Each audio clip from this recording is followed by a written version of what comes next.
So now that you have a Great Minds account, let's explore some of the resources that they provide. Most of the time when you log in, it will take you straight to this page.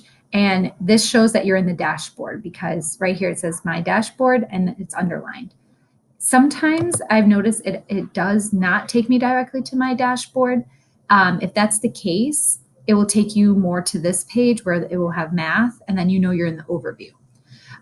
You can get to your dashboard by simply coming up to the right-hand side where it says My Dashboard and clicking on it. And then now we know we're in our dashboard because it says My Dashboard and it's underlined. Once we're there, the resource that I use the most would be Eureka Navigator Digital Suite. And this is essentially the teacher manual in a very easy to use digital form. It's normally on this page, the My Dashboard, in My Dashboard. But if you don't see it on there for you, you might have to click and toggle over to My Resources. So the difference between My Dashboard and My Resources is that My Resources lists every single thing that you have essentially added or have been provided. And so I have 18 things there. And then the My Dashboard page, it provides you with your most recent resources.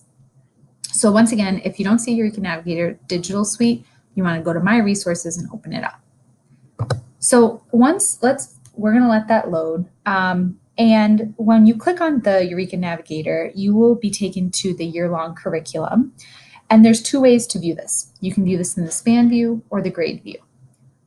It defaults with the span view, so let's look at that first. Here you'll see all the grades on the left-hand side, and then stretching across are each of the modules for that grade.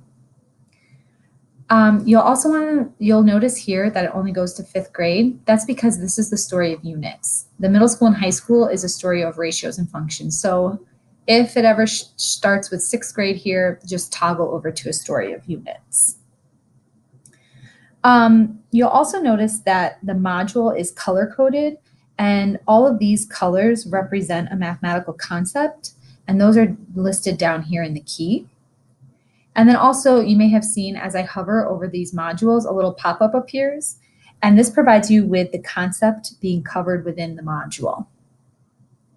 You'll also notice up at the top and the bottom, there are 2 gray markers, and those indicate the quarter or trimester that you would be in during the module. So let's take a look at the grade view. So the grade view just provides you with a bit more information. You click on the specific grade that you're teaching, and it lists the module, it lists the description, and it provides you with the number of days that you should be within that module. Just like in the span view, the modules are all color-coded, and the key is just below it. And then in both views, the span view or the grade view, if you just click on the module, it will take you to that module.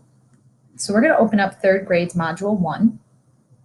And on this module page, you'll see it will tell you the title, so you'll know which module you're in.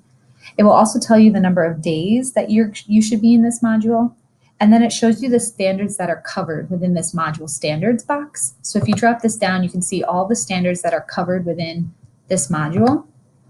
And then what's also cool is they have provided you the foundational standards, so what those prerequisite skills could be. And then they've also highlighted some standards for mathematical practice that they feel are good fits for this module. Another thing that they've included, which is also included in the print teacher's manuals, is the module overview. And so they've provided you the first paragraph, and then if you click read more, it will show you all of it. So I know that this is a little overwhelming because it's so wordy, but it really is extremely helpful because here it will explain a brief summary of the module. Specifically, it goes into detail of what each topic is covering and the summary of that topic. So as you can see right here, it's talking about topic A and B, it talks about topic C, topic D, E, F.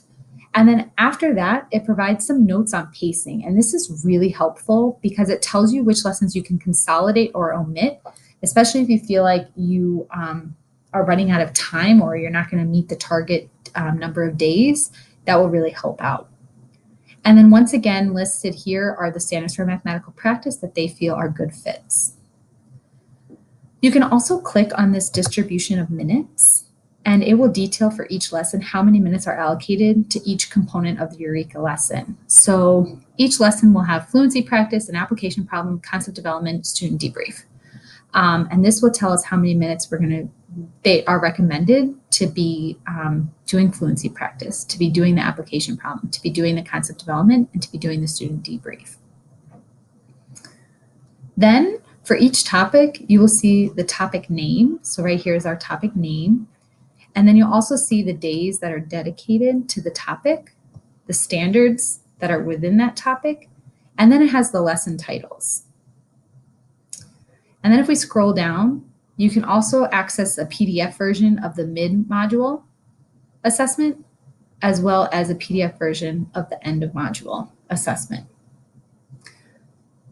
The next part I just want to share with you really quick is the box in this module. So if you click on this methods of instructional delivery, it will take you to a page, and it is really meaty for just module 1. It's not as meaty for all the different modules, but the reason why it's so meaty in module 1 is because it's the first module of the year. And so they really want to make sure that they give you all the methods of instructional delivery that will be used throughout the whole year. So here is where it will detail the sprints and how you could use them. It will also give you some information on problem-solving strategies that are done in every grade in Eureka. So every single grade in Eureka has the redraw right for problem-solving. And then every grade in the Eureka materials have suggestions and uses of personal whiteboards. And then every single grade also has this idea of how to prep a module. And pretty much what they detail is that you discern the plot, you find the ladder, discern the plot, find the ladder, and then you hone the lesson.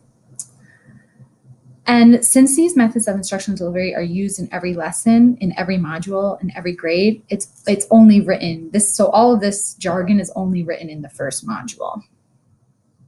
In addition to this, in this module box, they also detail the terminology that's used within the module. So they'll detail the new and recently introduced terms, so the ones that were going to show up.